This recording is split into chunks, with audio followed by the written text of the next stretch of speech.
Welcome to the Slop Farm. Enjoy the video. You start by confirming the essentials.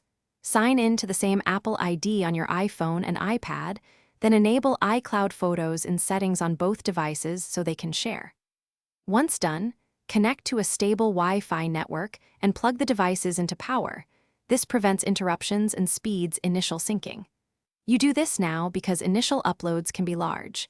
Syncing over cellular or with low battery may pause or fail. Make sure to check available iCloud storage before continuing. Next, manage how photos are stored and uploaded. Review iCloud storage and upgrade if needed, because full libraries require space.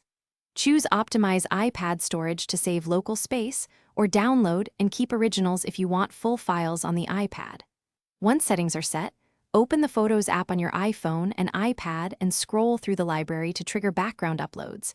This nudges iCloud to prioritize items. If uploads stall, toggle iCloud Photos off and on again.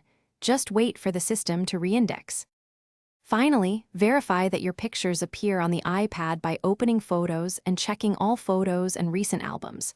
New items should show within minutes to hours depending on size. If images are missing, make sure both devices are on Wi-Fi, then sign out and back into your Apple ID or restart the devices to refresh iCloud connections.